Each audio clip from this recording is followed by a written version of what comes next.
Hello, my friends. Hey skeleton, where are you? Alright, be cool, be cool.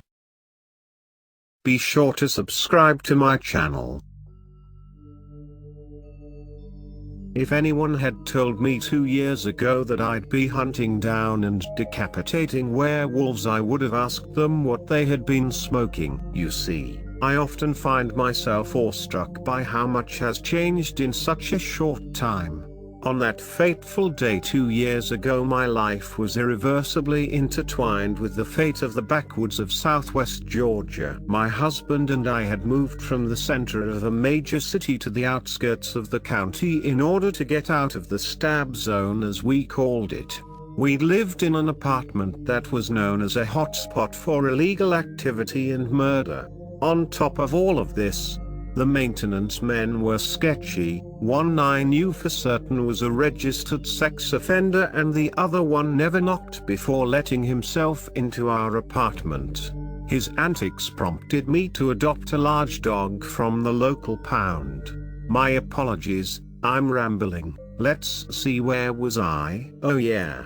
We'd just moved to the edge of the county. We now lived so far out into the boondocks that the only option for the internet was a satellite service. For two people who spent more time than the average person on the internet, it was quite the adjustment, especially given that we had a bandwidth limit that if we reached it, our speed would be drastically throttled to a crawl. The funny thing about not having easily accessed internet is that you start to notice things in your environment that you'd otherwise be distracted from.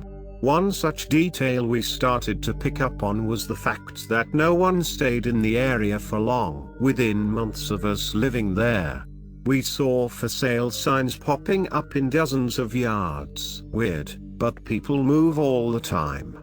Hell, we just moved. We would joke that they were the weak ones that had to escape to faster internet.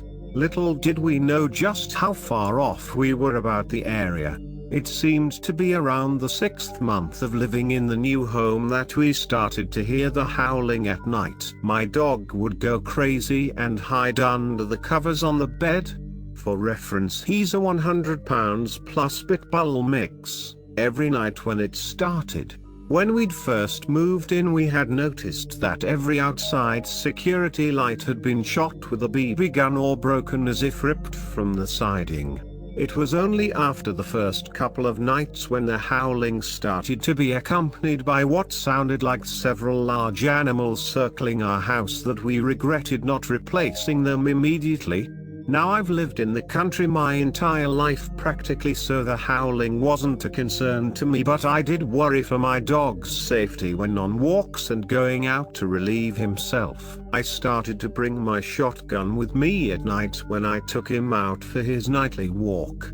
It was only the 3rd day of doing this when I ran into trouble. We were about 30 yards away from the house when howling erupted from the trees all around us, giving the effect of it coming from multiple sources and one simultaneously. I don't scare easily, but I won't lie. The hairs on the back of my neck stood up on end. Even though I had my 16 gauges with me, I didn't like the odds of me versus whatever was doing the howling. It sounded a lot bigger than a coyote. Whilst I was spooked, I knew better than to turn my back and just run with my dog and hope for the best. Instead, I began the tense backtrack to my house. I tried to keep my back to the house and whatever it was in front of me based on the sounds it was making. It's safe to say that by the time my dog and I made it to the house, he had tugged so hard on his leash that he was coughing. He was desperate to get inside as soon as possible, and I was on board with that sentiment. I didn't delay, but as I closed the door, I took one last glimpse towards the tree line. There in the moonlight stood something my brain struggled to explain. The concept of a dog man or werewolf. It was foreign and had threatened to break my grasp on reality in those brief seconds before I slammed the door shut and locked it. Needless to say, my husband was looking at me as if I were crazy. And when I started to explain to him what I had seen, I started to think he was right. His consoling consisted of suggesting that maybe it was a bear. A deputy that lived down the road from us had said that he'd seen bears in the woods, all the way to thinking maybe our neighbors had wanted to play a prank on us. To catch you all up on what sort of neighbors we had, the ones on the right side abused their dogs and children. I had called the cops on them once for hitting their son in the front yard so hard that his nose was bleeding. Ever since I'd called the cops on them anytime we were outside doing yard work or what have you, the mother would come out and scream obscenities and threats at us. She never acted on those words. Thankfully, the neighbors on the left side kept to themselves mostly. My only interaction with them has been when I was picking blackberries with my dog at my side. The sun had recently gone down and I was using a flashlight to navigate the thorny bushes. During my absent-minded harvesting, one of the neighbors from the left had wandered up to the property line. I knew they'd been drinking all day and into the evening since they'd been loud and obnoxious. This guy took his flashlight and shined it through the small line of trees and said, "I see you.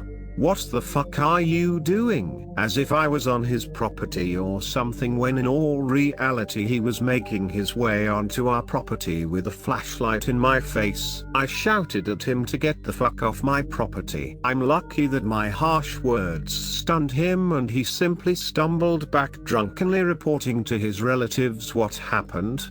No doubt embellishing to make himself look good.